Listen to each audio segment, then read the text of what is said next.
Hey everyone, I am back. I'm sorry I've been away for a while. I've had a lot of things going on at home, and unfortunately, I have been injured for a while. I have shoulder tendonitis and calcium deposits on my shoulder. But through physio and rehab, hopefully I'll be back at work sooner rather than later.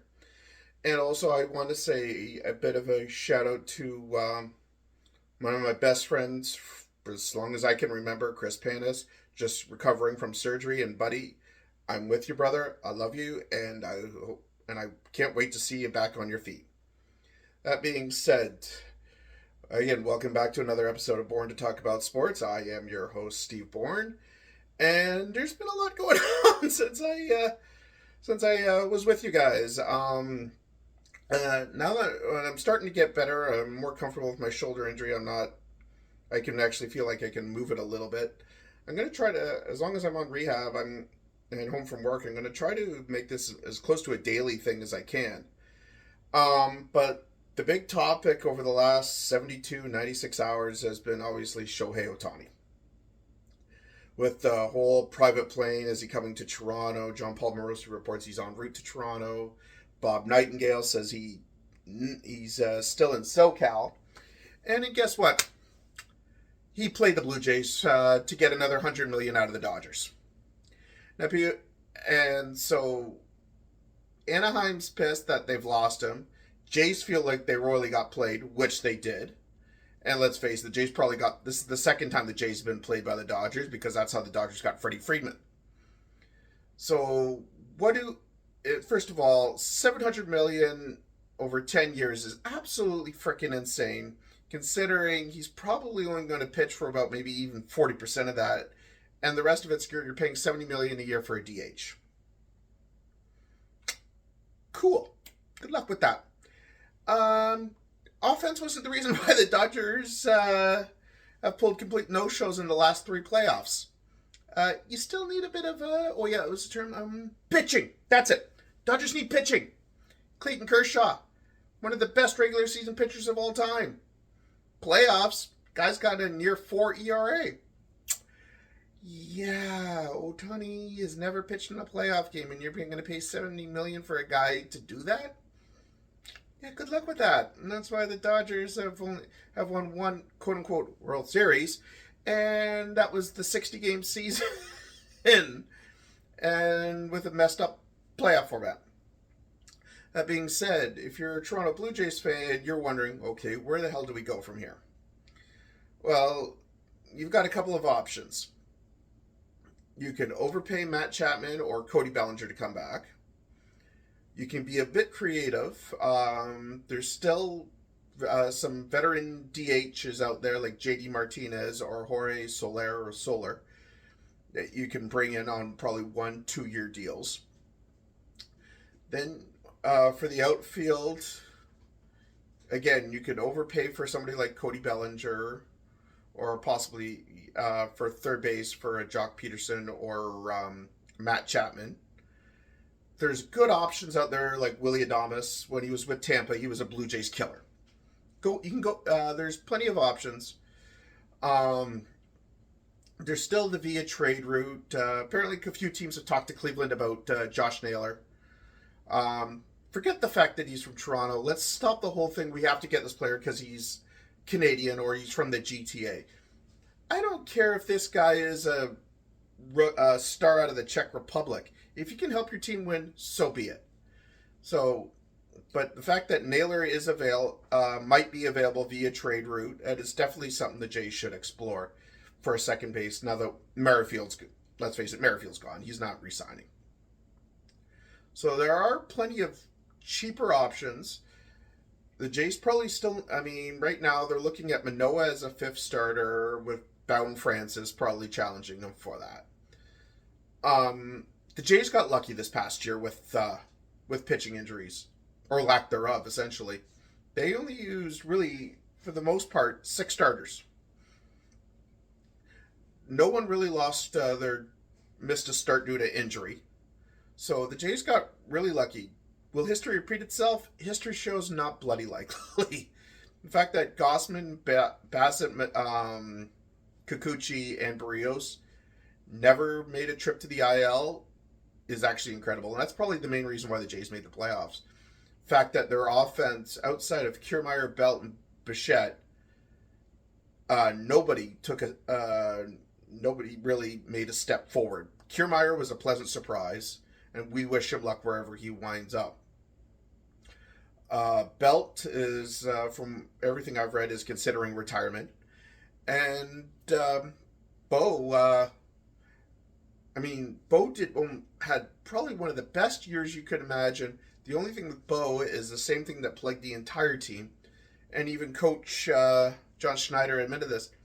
They got to run the bases better. That's what killed him against, one of the things that killed him against Minnesota. Game 1 when Bo got thrown out by 10, 12 feet at home, and Game 2 when Vlad got caught snoozing on second base. Another thing that, again, what Jays need is hitting with runners in scoring position, and that's why they basically put Don Mattingly in charge of running offensive plays. I mean, they still kept Guillermo Martinez as the hitting coach, and getting on base was never the Blue Jays' problem. They were fine doing that. It's doing something with runners on base. Sorry. That's where the Jays lie. And the Jays need bats to basically... so basically it's not just Springer, Bo, and Vlad at the top of the order and then nothing. Because Dalton Varsho, let's face it, he's a 220, 230 hitter. Tops. And then you've got Kirk, who looks like he's starting to drop the weight. Can he keep it off? Can he actually run faster than a tortoise? Danny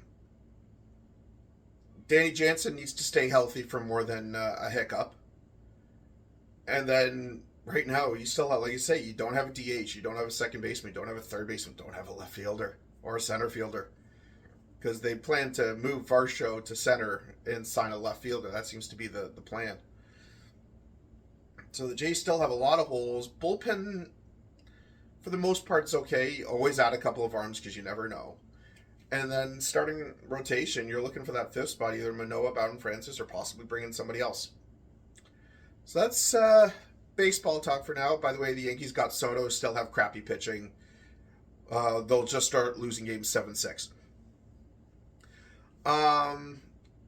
Big topic also from the NFL yesterday. The Kansas City Crybabies. Officials are supposed to warn us if we're offsides.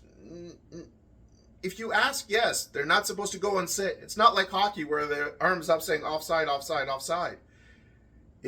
The official even said after the game, if it's borderline, and they ask, I'll let them know. But when I can't see the football, I'm not going to help them out. So Kansas City, I mean, right now you've got the entire world basically calling you crybabies. Because for the last handful of years, you've had the officials make a lot of controversial calls, let's put it that way, that have benefited you, like in the Super Bowl against Philly this past year. One call goes against you after getting away with a handful of holds earlier in the game, and you still couldn't convert on 2nd and 15, 3rd and 15, 4th and 15.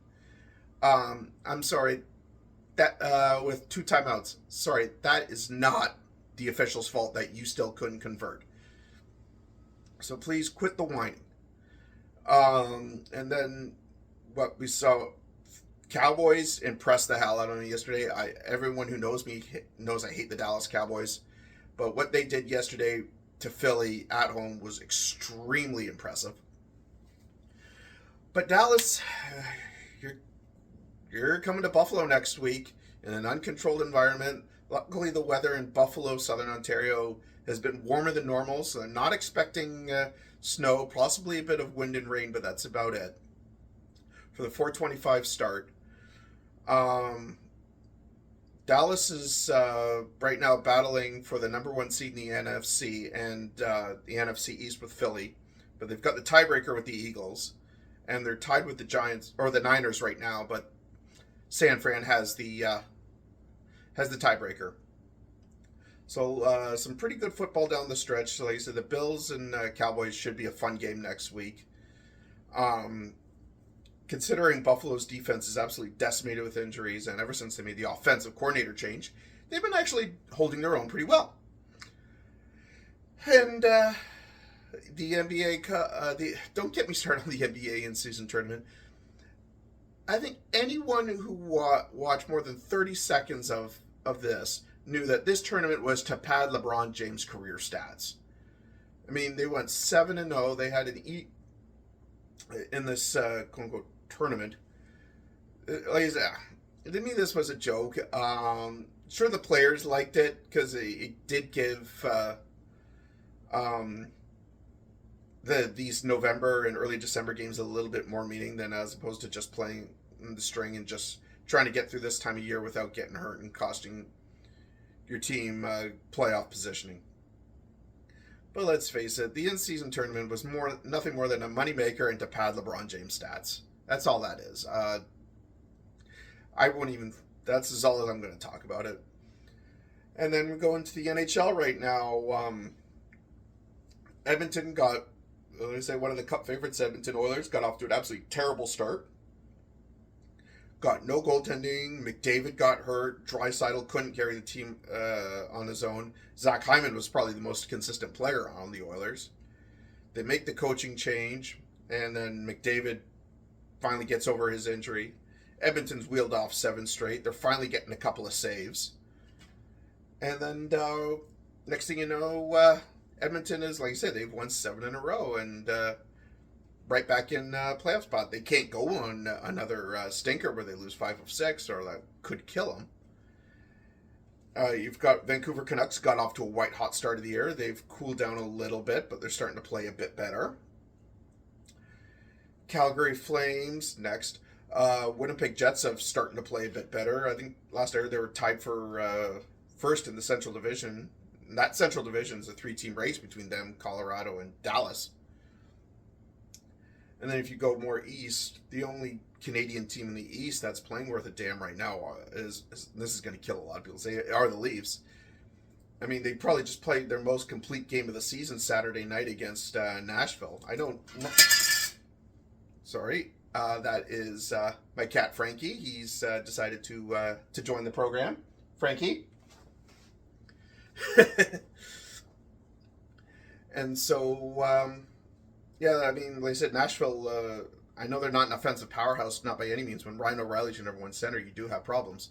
That being said, though, still shutting out an NHL team, considering the Leafs haven't been shut out in over 160 games, shutting out an NHL team is actually quite impressive still. But, yeah, so that's a bit of a recap across the big 4 sports. Going a bit north, just since it's been a while, I do want to congratulate the Montreal Alouettes on their Grey Cup win. And if you have any questions or anything, like, subscribe, and let me know. And until next time, Merry Christmas, Happy Holidays, be safe out there.